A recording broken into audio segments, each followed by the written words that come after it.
পাক সাল্লাল্লাহু আলাইহি সাল্লামের অনুসরণের অর্থই হলো তার বাস্তব জীবনকে, তার পূর্ণাঙ্গ জীবনকে আমাদের চোখের সামনে নিয়ে এসে তাকে অনুসরণ করতে হবে।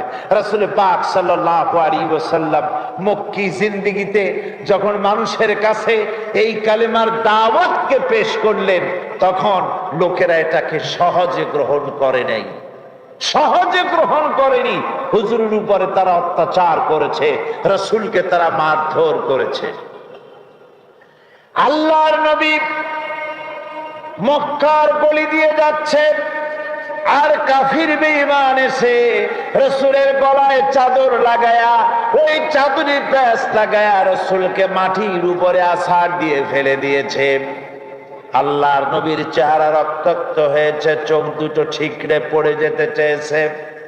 এরপরে তাকে ওই বেহুশ অবস্থায় ফেলে রেখে এরা চলে গিয়েছে। রাসূলের চাচা হযরতে হামজা তখনও কাফের ছিলেন, কুফরি হালতে ছিলেন। তিনি শিকার থেকে ফিরে এসে দাসীর মুখে যখন খবর শুনেছেন, ছুটে গেলেন আবু জেহেলের বাড়িতে গিয়ে বলেন, আবু জেহেল রে, কেন মারলি মুহাম্মদ রাসূলুল্লাহকে মারলি কেন? বল কি অপরাধ তিনি করেছেন? তার মতো চরিত্রবান, তার মতো আদর্শবান মানুষ তো সারা জীবনে কোথাও নামও শুনি নাই, দেখিও নাই, যিনি আমাদেরকে ভালো ভালো কথা বলেন। এই লোকটারে মারলি কেন বল? তুই কি মনে করেছিস মুহাম্মদ সাল্লাল্লাহু আলাইহি ওয়াসাল্লামের পিতা আব্দুল্লাহ মারা গেছে বলে মুহাম্মদ সাল্লাল্লাহু আলাইহি ওয়াসাল্লাম এতিম হয়ে গেছে মনে করেছিস নাকি? শুনে রাখ রে আবু জেহেল, আব্দুল্লাহ মরে যেতে পারে, কিন্তু রাসূলের চাচা হামজা মরে যায় নাই। হাতের ধনুক দিয়ে এমন জোরে আঘাত মারলেন, আবু জেহেলের মাথা ফেটে গিয়ে ফিনকি দিয়ে রক্ত বেরিয়ে এলো। হযরতে হামজা হন হন করে বেরিয়ে এসে হুজুরের মস্তক মোবারক নিজের কুলের পরে তুলে নিয়ে বলেন, মুহাম্মদ সাল্লাল্লাহু আলাইহি ওয়াসাল্লাম আমি তোমাকে মেরেছে বলে আবু জেহেলের মাথাটা ফাটিয়ে দিয়ে আসছি, রক্ত বের করে দিয়ে এসেছি, তুমি একটু খুশি হও, তুমি একটু হাসো। হুজুর বলছেন, চাচা গো, কাকে মেরেছেন, কার মাথা ফাটিয়েছেন, এই সব কথা বলে আমার মন খুশি করতে পারবেন না। হুজুর বলেন, ও বাবা, কি হলে তুমি খুশি হবে? হুজুর বলছেন, চাচা গো, আমি খুশি হতে পারি যদি একটি বার আপনার মুখে শুনতে পাই লা ইলাহা ইল্লাল্লাহু মুহাম্মাদুর রাসূলুল্লাহ। বদরের কামটা, বদরের ময়দান, ৩১৩ জন মুসলমান, অস্ত্রপাতি নাই, সামান্য সামান্য অস্ত্র, আর কাফেরেরা এসছে হাজারেরও বেশি। আমার বন্ধুগণ, ধৈর্যে কত বড় কাম দিল, ধৈর্য ধারণ করেছেন তারা, আল্লাহর উপরে ভরসা করেছেন। আল্লাহ রাব্বুল আলামিন অস্ত্রের কাজ কি দিয়া করায় দিলেন। একজন সাহাবী এসে বলছেন, হুজুর, জিহাদের ময়দান, ইসলামের প্রথম জিহাদ, আমার কাছে তো অস্ত্র নাই, মেহেরবানি করে একটা অস্ত্র আমারে দেন, আমি লাফায় পড়ি জিহাদের মধ্যে। হুজুর বলেন, অস্ত্র তো আমার কাছে নাই, দিবটা কি? সাহাবী বলছেন, হুজুর, অস্ত্র না থাকে যা পারেন তাই দেন, আপনার হাত দিয়ে যা দিবেন আমি দাঁড়ায় থাকতে পারবো না, জিহাদে আমাকে শরীক হতেই হবে। নবীজি কাছে পেলেন একখানা শুকনা খেজুরের ডালখানা তুলে সাহাবীর হাতে তুলে দিলেন। সাহাবী বলেন, রাসূলের হাতের দেওয়া শুকনা খেজুরের ডালটা নিয়ে আমি যখন কাফেরদের ভিড়ের মধ্যে ঝাঁপায় পড়ে যখন শুকনা খেজুরের ডাল দিয়ে আঘাত দিলাম, তখন ধারালো তরবারি দিয়ে আঘাত করলে যে কাম হয়, শুকনা খেজুরের ডালের আঘাতে কাফের দ্বিখণ্ডিত হয়ে জমিনে পড়ে গেল। ভাইরা আমার, আল্লাহ রাব্বুল আলামিন সবর যারা করে, সংখ্যা যদি কম হয়, আল্লাহ পাক তাদেরকে বিজয়ী করে দেবেন, এই ওয়াদা আল্লাহ রাব্বুল আলামিন করেছেন।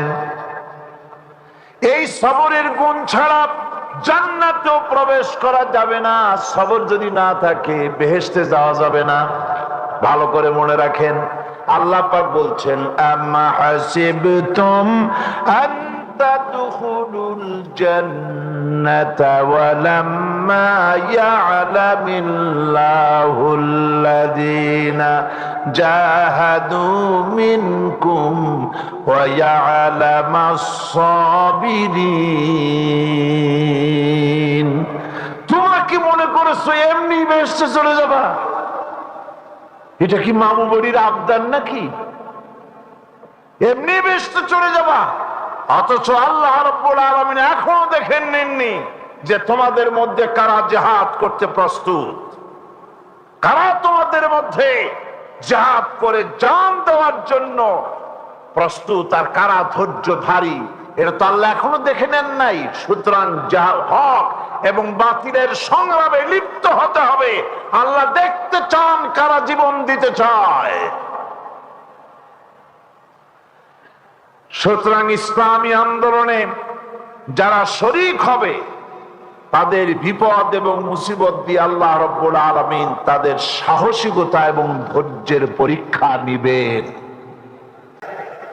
বুখারী শরীফে এসেছে হযরতে খাব্বাব বিন আরিত রাদিয়াল্লাহু তাআলা আনহু তিনি বর্ণনা করছেন।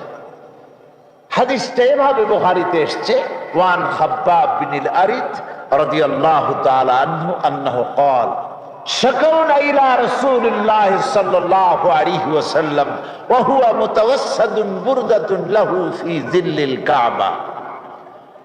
হযরতে খাব্বাব বলছেন যে আমরা রাসূল পাক সাল্লাল্লাহু আলাইহি ওয়াসাল্লামের কাছে গেলাম, যে দেখি আল্লাহর নবী কাবা শরীফের ছায়ায় চাদর মোবারককে পেঁচিয়ে বগলের তলে দিয়ে হাতের উপরে মাথা রেখে কাত হয়ে তিনি শুয়ে আছেন। আমরা কাছে গিয়ে বললাম, আলা তাস্তানসিরু লানা আলা তাদউ লানা, হে আল্লাহর নবী আপনি কি আমাদের জন্য দোয়া করবেন না? আপনি কি আমাদের জন্য আল্লাহর কাছে মদত কামনা করবেন না, সাহায্য কামনা করবেন না? আমরা তো মার খেতে খেতে শেষ হয়ে গেলাম, আমাদেরকে আগুনের উপরে চিৎ করে শুয়ায় রেখে বুকের উপরে পাথর চাপা দিচ্ছে যাতে করে আমরা নড়াচড়া করতে না পারি। আমাদেরকে খেতে দেয় না, আমাদেরকে ঘুমোতে দেয় না, আমাদেরকে উটের পায়ের সাথে বেঁধে দিয়ে দৌড়ানো হচ্ছে। অসহ্য হয়ে গিয়েছি হে রাসূল, আপনি কি আমাদের জন্য দোয়া করবেন না? হাদিস শরীফে এসেছে হুজুর সোজা হয়ে উঠে বসলেন, বললেন, কাদ কানা মিন ক্বাবলিকুম ফায়ুখাযু বির-রাজুল, তোমাদের আগে যারা দ্বীন প্রতিষ্ঠা করতে এই জমিনে এসেছেন তাদেরকে কাফেররা ধরতো। ফায়ুহফারু লাহু ফিল আরদ, এরপরে জমিনের মধ্যে তার জন্য গর্ত খনন করা হতো। ফায়ুজআলু ফিহা, এরপরে সেই গর্তের ভিতরে তাকে বুক পর্যন্ত বা কোমর পর্যন্ত গেড়ে দেওয়া হতো। সুম্মা ইউতা বিল মানশার, এরপরে তরবারি আনা হতো। ফায়ুদাউ আলা রাসিহি, এরপরে সেই তরবারি মাথার উপরে রাখা হতো। ফায়ুজআলু নিসফাইন, এরপরে সেই তরবারি দিয়া জীবিত মানুষটিকে করাত দিয়া চিরে দ্বিখণ্ডিত করে তারা ফেলে দিত। ওয়া ইউমশিতু বিআমশাতিল হাদীদ, লোহার চিরুনি দিয়া গায়ের গোশত তারা নামিয়ে ফেলতো। মা ইয়াসুদ্দুহু যালিকা আন দীনিক। ও খাব্বাব, এরপরেও এই মুসলমানদেরকে আল্লাহর দিন থেকে এক চুল জায়গাও তারা সরাই দিতে পারে নাই। আমি আল্লাহর নামে কসম করে বলছি, এমন এক সময় আসবে, এমন এক যুগ আসবে যখন এই সানা পাহাড় থেকে, সানা থেকে শুরু করে হাজরাবাদ পর্যন্ত লোকেরা যাতায়াত করবে, ব্যবসায়ীরা যাতায়াত করবে, সুন্দরী রমণীরা যাতায়াত করবে, মানুষরা যাতায়াত করবে। লা ইয়াখাফু ইল্লাল্লাহ আবিযযিবা আলা গানামি, মানুষের মনের ভিতরে কোনো ভয় থাকবে না। একমাত্র ওই সময় মানুষের মনের ভিতরে যে ভয়টা হবে, ওই ভয় হবে আল্লাহ রব্বুল আলামিনের ভয়। জোরে বলেন সুবহানাল্লাহ। আল্লাহর ভয় ছাড়া ওই যুগে মানুষের মনে আর কোনো ভয় থাকবে না। ওয়ালাকিন্নাকুম তাস্তাজিলুন।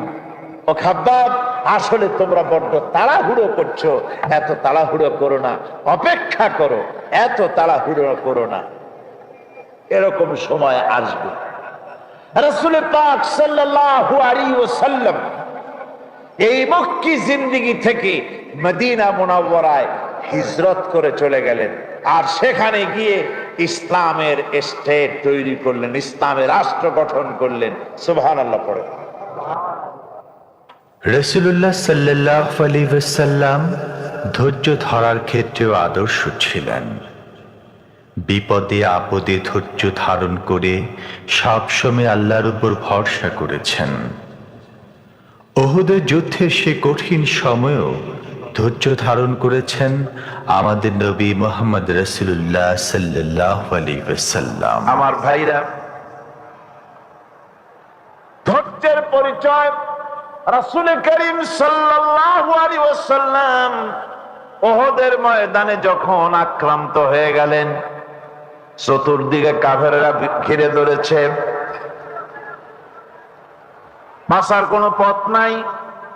সাহাবায়ে কেরাম রাসূলকে পাহারা দিলেন। যারা রাসূলকে পাহারা দিতে দাঁড়াইছেন, জীবন দিয়া পাহারা দিতে দাঁড়ায় গেছে, রাসূলের দিকে মুখ দিয়া, পিঠটা বাইরের দিকে দিয়ে রাসূলকে পাহারা দেওয়া শুরু করেছেন। হুজুরকে পাহারা দিতে যারা দাঁড়িয়েছিলেন, কাফের কর্তৃক নিক্ষিপ্ত কি তীরগুলি এসে যখন বিঁধতেছিল, শুধু একজন সাহাবী হযরত তালহার পিঠের ভিতরে রাসূলকে হেফাজতের জন্য ৮০টা তীর একজনের পিঠের মধ্যে গিয়ে ঢুকেছে। এক অসতর্ক মুহূর্তে নবীজির ডান্ডা মোবারক শহীদ হয়ে গেল, শিরস্থান ভেঙে গেল, লোহার কড়া প্রবিষ্ট হয়ে গেল কপালের ভিতরে। হুজুর মাথা ঘুরে পড়ে গেলেন। হযরতে আবু উবাইদা রাদিয়াল্লাহু তাআলা আনহু হুজুরের মস্তক মোবারককে কোলে করে নিয়ে তারপরে বহু কষ্ট করে মাথা থেকে লোহার কড়া বের করলেন। এবার ওই কড়ার ছিদ্র দিয়ে রক্ত আসতেছে, মুখ দিয়ে রক্ত পড়তেছে, দাড়ি ভিজে যাচ্ছে। বুখারী শরীফে এসেছে, আল্লাহর নবী দুইখানা হাত নিজের চেহারার উপরে মলে আনে টাটকা রক্ত চোখের সামনে দেখে বলছেন, আহারে, এই কওমের ফালা কি করে হবে, এই কওমের মুক্তি কি করে হবে, এই কওমের নাজাত কি করে হবে, যে কওম তার নবীর চেহারা রক্ত দিয়ে লাল বানাইয়া দিল।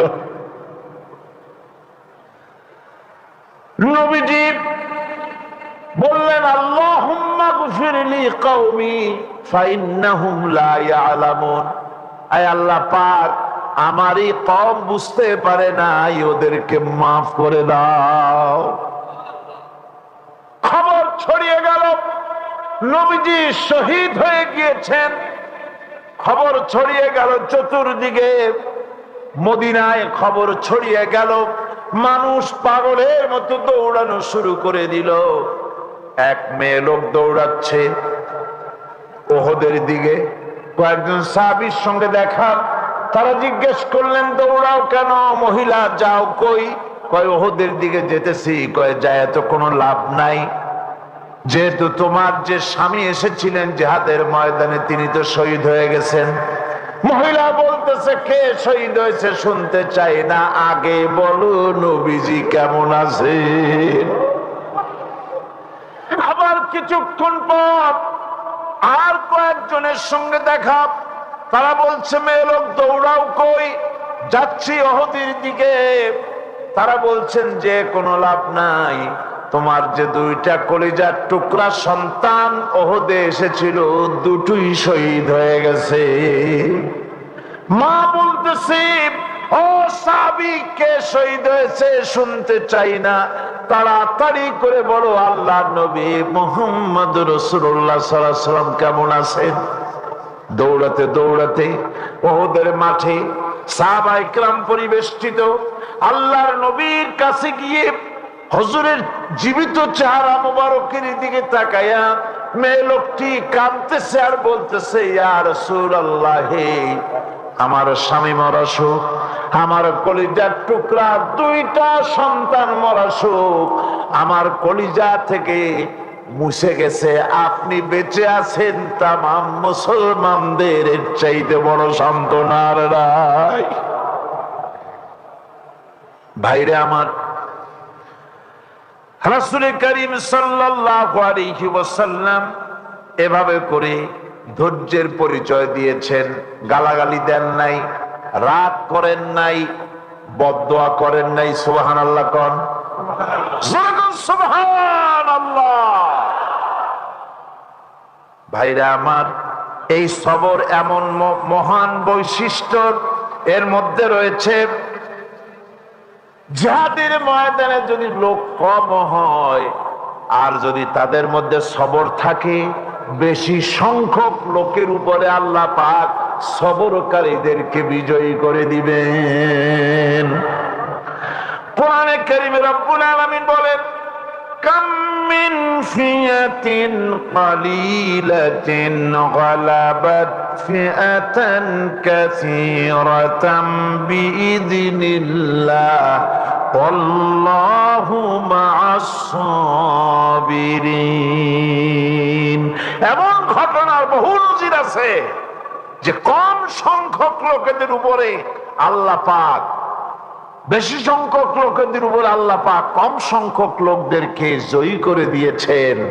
আল্লাহু মা'আস সাবিরিন, আর আল্লাহ আছে ধৈর্যশালীদের সাথে। আল্লাহ আছে কাদের সাথে? দেখেন আমার ভাইয়েরা, রাসূল এভাবে কষ্ট করেছেন, সাহাবায়ে কেরাম কষ্ট করেছেন। হযরতে বেলাল মার খেলেন, হযরতে আম্মার, হযরতে সুমাইয়া, হযরতে খাব্বাব, হযরতে খুবাইব। কয়জনের নাম বলবো আপনারা জানেন। ইসলামের জন্য, আদর্শ প্রতিষ্ঠার জন্য সাহাবায়ে কেরামদের এভাবে মার খাওয়া লেগেছে। মক্কার জিন্দেগিতে হযরতে খুবাইবকে ধরে তারা এমনি করে খুঁটির সাথে বেঁধেছে, চতুর্দিক থেকে তীর তরবারি নিক্ষেপ করছে। এরপরে নেতা বলছেন, থামো, আর মেরো না।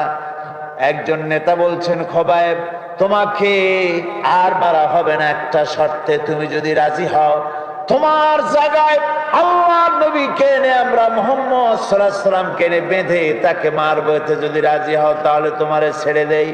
এতক্ষণ পর্যন্ত যিনি তীর তরবারির আঘাত সইতেছিলেন, কথার আঘাত সহ্য করতে পারলেন না। হযরত খুবাইব বলেন, সিংহের মতো গর্জে উঠলেন, বললেন, কাফেরেরা শোন, তোদের হাত দিয়া আমার এই জায়গায় রাসূলকে এনে তোদের হাত দিয়া তীর তরবারি মারা তো দূরের কথা, তোদের হাত দিয়া, তোদের নাপাক হাত দিয়া যদি একটা ফুল আমার রাসূলের গায়ে মারিস, আমার শরীরের ভিতরে এক ফোঁটা রক্ত থাকতে আমি তা বরদাস্ত করব না।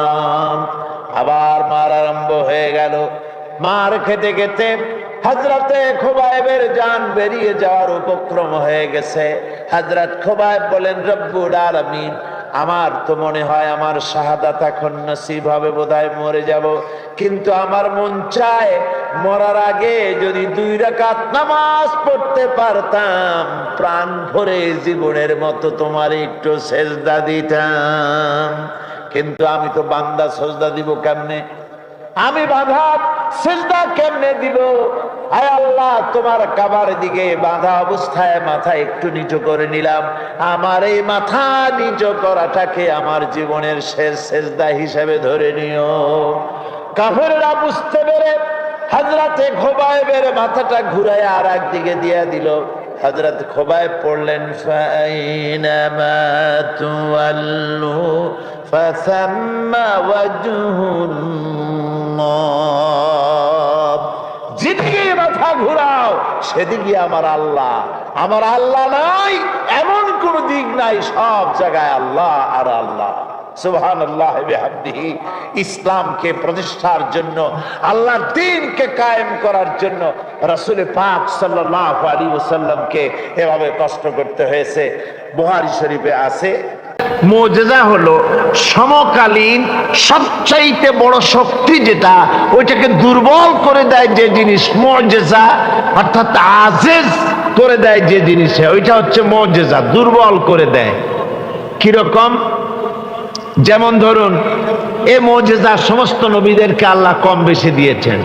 যেমন হযরতে মূসা আলাইহিস সালামের মুজিজা ছিল, আল্লাহ পাক তাকে বলছেন ওয়ামা তিলকা বিয়ামিনিকা ইয়া মূসা,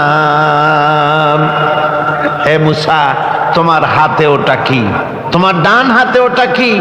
মূসা আলাইহিস সালাম বললেন হিয়া আসায়া, এটা একটা লাঠি, এই লাঠির উপরে আমি ভর করে দাঁড়াই, এটা দিয়ে আমি পাতা পাড়ি, এই দিয়ে আমি উট ছাগল ভেড়া সংরক্ষণ করি, এছাড়া আরো অনেক কাজ এই লাঠি দিয়ে আমি করে থাকি। আল্লাহ পাক জিজ্ঞেস করলেন মূসা তোমার হাতে ওটা কি? প্রশ্নের জবাব দিলেই হতো এটা একটা লাঠি, তা না বলে পাতা পাড়ি, তো এই দিয়ে ভর করে দাঁড়াই, এ দিয়ে উট ছাগল ভেড়া তাড়াই, এত কথা বলার দরকার কি? এত কথা বলার দরকার এই জন্যে,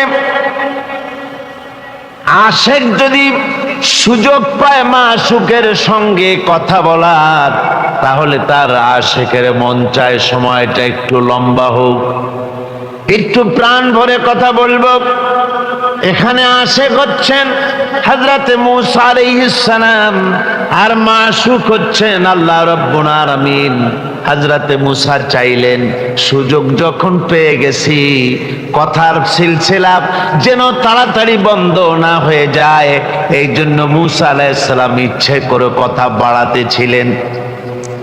আল্লাহ রাব্বুল আলামিন বললেন মূসা রে, তুমি যেটা বলেছ এটাই সব কথা নয়, ওই লাঠির ভিতরে আর একটা কুদরত আছে যা তুমি জানো না, লাঠিটাকে জমিনের উপরে ছেড়ে দাও।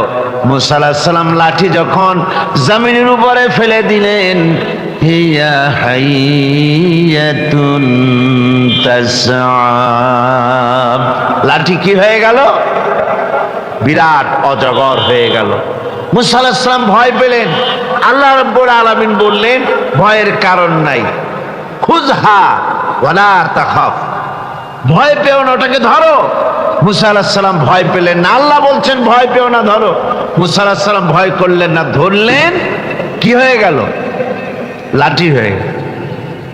আমি কিসসা শোনাবো না, আমি আমার এক লক্ষ্যে যাওয়ার জন্য কথাটি শোনাচ্ছি।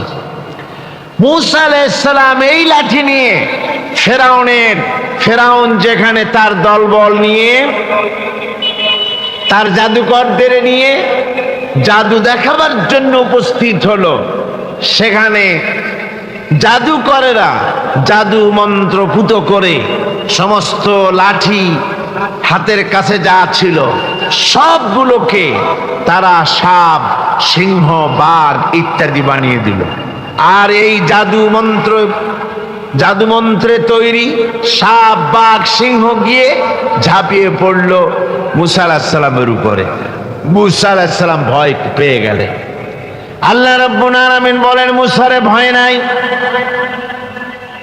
বাতিলের সামনে ময়দানে তোমাকে নামায় দিয়া তোমাকে একা আমি ছেড়ে দেই নাই, আমি আল্লাহ রাব্বুল আলামিন তোমার সাথে আছি, ভয় করার কোনো কারণ নাই, হাতের লাঠি ছেড়ে দাও। মূসা আলাইহিস সালাম লাঠি ছেড়ে দিলেন, লাঠি সাপ হয়ে গেল। আর যখন হা করলো, জাদুকরদের তৈরি করা সমস্ত সিংহ, বাঘ আর সাপগুলি মূসা আলাইহিস সালামের লাঠির পেটের মধ্যে ঢুকে গেল। জাদুকরেরা তারা চিন্তা করলো, অবাক হয়ে গেল, তারা ভাবলো আমরা যেটা দেখাইছি এটা তো জাদু, কিন্তু মূসা আলাইহিস সালাম যেটা দেখাইছেন এটা জাদু হতে পারে না, যেহেতু জাদু খেয়ে ফেলেছে। জাদু খেয়ে ফেলে যে জিনিস ওটা তো জাদু হতে পারে না, ওটা জাদুর বাপের চাইতেও বড় কোনো জিনিস, অর্থাৎ জাদুর দাদা হবে হয়তো, তা না হলে জাদু খেলো কি করে? এই যে ওই সময় ছিল জাদুর প্রভাব, সেই জাদুটাকে যে খেয়ে ফেললো, এইটার নাম হচ্ছে মুজিজা। এটার নাম কি? মুজিজা। সর্বকালের সর্বযুগের শ্রেষ্ঠ মহামানব রাসূল করিম সাল্লাল্লাহু আলাইহি ওয়াসাল্লাম। এখন আমরা শুনব তার সম্পর্কে আলোচনা। আল্লাহ রাব্বুল আলামিন বলছেন, কুল ইন কুনতুম তুহিব্বুনাল্লাহ ফাত্তাবিউনি ইউহিব্বুকুমুল্লাহ ওয়া ইয়াগফির লাকুম যুনুবাকুম ওয়াল্লাহু গফুরুর রহিম। বলুন, তোমরা যদি আল্লাহকে ভালোবাসতো আমার অনুসরণ করো। রসুলের অনুসরণ করার অর্থ হলো রসুলের শুধু টুপির অনুসরণ নয়, শুধু দাড়ির অনুসরণ নয়, শুধু জামার অনুসরণ নয়। আমাদের অবস্থা হলো আমরা খুব সুবিধাবাদ জিন্দাবাদের পক্ষে আছি। আমরা রসুলের অনুসরণের ব্যাপারে সহজ অনুসরণটা করতে ভালোবাসি, কঠিন অনুসরণটার কাছে আমরা যেতে চাই না। সহজ অনুসরণ মানে মেসওয়াক করা সহজ অনুসরণ, অনুকরণ। সুরমা লাগানো সহজ অনুকরণ, আতর লাগানো সহজ অনুকরণ। এরকমের সহজ অনুকরণ অনেক আছে, কিন্তু তায়েফের কঠিন অনুকরণ, হুদায়বিয়ার, হুনায়নের, ইয়ারমুকের, তাবুকের, হিজরতে, এ সমস্ত কঠিন অনুকরণে আমরা যেতে চাই না। রাসূল আলহামদুলিল্লাহি রাব্বিল আলামিন ওয়াসসালাতু ওয়াসসালামু আলা আশরাফিল আমবিয়াই ওয়াল মুরসালিন ওয়া আলা আলিহি ওয়া আসহাবিহি আজমাইন। আউযু বিল্লাহি মিনাশ শাইতানির রাজীম। বিসমিল্লাহির রহমানির রহিম। ইন্নাল্লাহা মালাইকাতাহু ইউসাল্লুনা আলান নবী ইয়া আইয়ুহাল্লাযীনা আমানু সাল্লু আলাইহি ওয়া সাল্লিমু তাসলিমা। নামাজে যে দরুদটা আপনারা পড়েন সেই দরুদটা পড়ুন। আল্লাহুম্মা সাল্লি আলা মুহাম্মাদিন ওয়া আলা আলি মুহাম্মাদ কামা সাল্লাইতা আলা ইব্রাহিম ওয়া আলা আলি ইব্রাহিম ইন্নাকা হামিদুম মাজিদ। আল্লাহুম্মা বারিক আলা মুহাম্মাদিন ওয়া আলা আলি মুহাম্মাদ কামা বারাকতা আলা ইব্রাহিম ওয়া আলা আলি ইব্রাহিম ইন্নাকা হামিদুম মাজিদ। জনাব সভাপতি, সম্মানিত ইসলামিক ফোরাম ইউরোপের নেতৃবৃন্দ, কর্মী ভাইয়েরা, আসসালামু আলাইকুম ওয়া রাহমাতুল্লাহি ওয়া বারাকাতুহু। ওয়ালাইকুম আসসালাম ওয়া রাহমাতুল্লাহি ওয়া বারাকাতুহু। দুদিন ব্যাপী শিক্ষা শিবিরের আজকের এই সমাপনী দিবসে এবং সমাপ্তি অধিবেশনে একটি গুরুত্বপূর্ণ বিষয় রাখা হয়েছে, যে বিষয়টি হচ্ছে আখিরাত। আখিরাত কেন, পরকাল কেন, এবং পরকাল আদৌ হবে কিনা, কিয়ামতে বিচার হবে কিনা, বিচার হলে তার পদ্ধতি কি, এবং কেনই বা এই বিচার পদ্ধতি রাখা হয়েছে, এই ব্যাপারে সংক্ষিপ্ত আলোচনা করব। আলোচনা তো খুব ব্যাপক। কোরআন মজিদে আখিরাত সম্পর্কিত যত কথা বলা হয়েছে, মত থেকে শুরু করে জান্নাত এবং জাহান্নামের ফয়সালা হওয়ার পূর্ব পর্যন্ত যত কথা বলা হয়েছে, মত, কবর, হাসর, মিজান, সিরাত, জান্নাত, জাহান্নাম, এই সব কথাগুলি যদি এক জায়গায় করা হয় তাহলে কোরআনে কারীমের 1/3 হবে, 10 পারার সমান হবে। এত কথা বলা হয়েছে, আখিরাত সম্পর্কে। একটি জিনিস অনুধাবন করলেই আপনারা বুঝতে পারবেন যে রাসূল করিম সাল্লাল্লাহু আলাইহি ওয়াসাল্লামের জামানায় লোকগুলো তারা নিজের বাপ মার বাপ দাদাদের ধর্ম পরিত্যাগ করে জীবনকে বাজি রাখলেন এবং ধন সন্তান সন্ততি সবকিছু ছেড়ে দিয়ে তারা হিজরত করেছেন। পিতা সন্তানের বিরুদ্ধে তরবারি ধারণ করেছেন, সন্তান পিতার বিরুদ্ধে ধারণ করেছে, জান মাল সবকিছুকে স্যাক্রিফাইস করেছেন। কারণটা এর কারণ হচ্ছে একটাই, যে নবী করিম সাল্লাল্লাহু আলাইহি ওয়াসাল্লাম তিনি এই লোকদেরকে কথা বুঝাতে সক্ষম হয়েছিলেন যে এই জীবন জীবন নয়, এরপরে আরেকটি জীবন আছে। সেই জীবনের নাম কি? আখিরাত। সেখানে আমাদের সকলকে উঠতে হবে এবং প্রত্যেকটি কাজের জবাব দিতে হবে, প্রতিটি কথার জবাব দিতে হবে।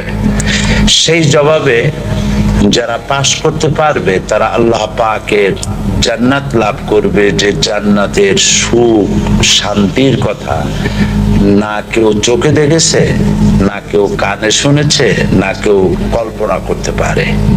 এত অফুরন্ত সুখের জায়গা আল্লাহ পাক জান্নাত দান করবে। আর যারা এই পরীক্ষা ফেল করবে, কিয়ামতের দিন তাদের জন্য জাহান্নামের কঠিন শাস্তি তাদেরকে প্রদান করা হবে। সে শাস্তি হবে এত মারাত্মক, এত কঠিন, যা মানুষ চিন্তাও করতে পারে না, এত কঠিন শাস্তি হবে। সাহাবায়ে কেরাম জীবনকে বাজি রেখেছেন জাহান্নাম থেকে বাঁচার জন্য এবং আল্লাহ পাকের জান্নাত লাভ করার জন্য জীবনকে বাজি রেখেছেন। আমরা জানি এই দুনিয়ার এই রৌদ্র, এখানে তো রোদ তেমন তীব্র হয় না। রোদ কেমন তীব্রতা ইথিওপিয়া যেতে হয় দেখার জন্য, সেটা দেখার জন্য আফ্রিকায় যেতে হয়, সৌদি আরবিয়া যেতে হয়, মধ্যপ্রাচ্যে যেতে হয়। রোদ কাকে বলে, গরম কাকে বলে, কত প্রকার, এগুলি সেখানে গেলে বোঝা যায় যে কি প্রচন্ড রোদ। এই রোদের গরম সহ্য হয় না। আর জাহান্নামের আগুন হচ্ছে, রাসূল করিম সাল্লাল্লাহু আলাইহি সাল্লাম বলেছেন 3000 বছর বসে জাহান্নামের আগুনকে আল্লাহ পাক উত্তপ্ত করেছেন এবং বর্তমানে সেই আগুন অমাবস্যার রাতের মতো কালো গাঢ় অন্ধকার হয়ে আছে। এইখানে মানুষকে ফেলে দেওয়া হবে, রক্ত মাংসের শরীর নিয়ে মানুষ সে আগুনে গিয়ে পড়বে। কুল্লামা নাদিজাত জুলুদুহুম বাদদালনাহুম জুলুদান গায়রাহা।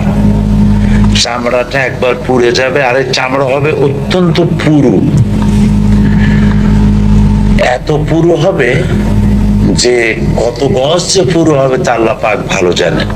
এই চামড়া গলে পুড়ে গলে গিয়ে নতুন করে আবার চামড়া দেওয়া হবে, যাতে করে শাস্তির তীব্রতা সে অনুধাবন করতে পারে, সে যেন বুঝতে পারে। এবং শরীরটা এরকম থাকবে না, এখন যে শরীর আছে মানুষের এরকম শরীর থাকবে না। কারণ যে অপরাধ মানুষ করে, সেই অপরাধের জন্য যে ধরনের শাস্তি হওয়া উচিত, সেই শাস্তি ভোগ করার জন্য এই বডি যথেষ্ট নয়। এর একটা দৃষ্টান্ত দেওয়া যেতে পারে যে কাউকে যদি পিঁপড়ায় কামড়ায়, লাল পিঁপড়ার কামড় খেয়েছেন আপনারা কেউ? কেমন মিষ্টি লাগে, খুব যন্ত্রণা হয়। কেউ ঘুমিয়েছিল, লাল পিঁপড়ায় কামড়ালো, এই কামড় খেয়ে সে ঘুমের থেকে জেগে দেখে যে তার কাছের থেকে পিঁপড়ার লাইন যাচ্ছে, তখন তার মেজাজ খারাপ হবে যে আমি তো তোর কোনো ক্ষতি করিনি, তুই আমার কামড়ালি কেন? সে তখন হাতে একটা স্যান্ডেল থাকে অথবা কোনো একটা কিছু নিয়ে এমন ডলা মারে যে এক ডলায় সখানেক শেষ হয়ে গেল, কিন্তু মনের ঝাল মেটে নেই।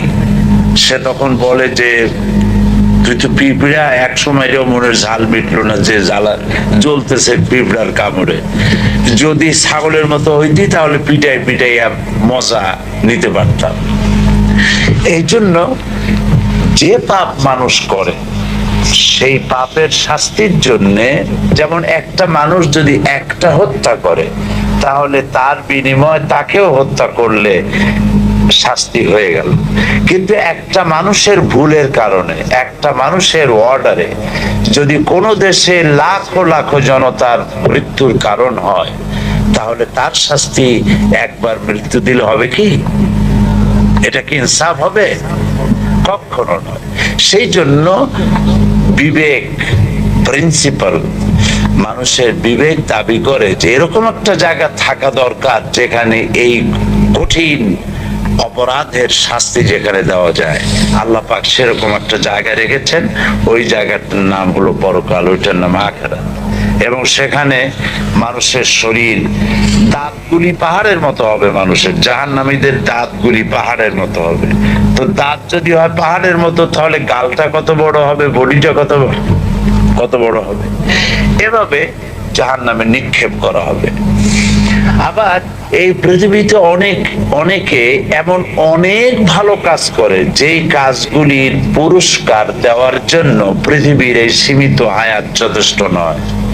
এখানে একজনের বয়স 50, 60, 70, 80 বছর বয়স, কিন্তু এত ভালো ভালো কাজ করেছে, স্কুল করেছে, মাদ্রাসা করেছে, এতিমখানা করেছে, মানুষের উপকার করেছে, বিধবাকে আশ্রয় দিয়েছে, এতিমকে ঠাঁই দিয়েছে, ইসলামকে জানাবার জন্য, বোঝাবার জন্য প্রচারে অফুরন্ত টাকা খরচ করেছে।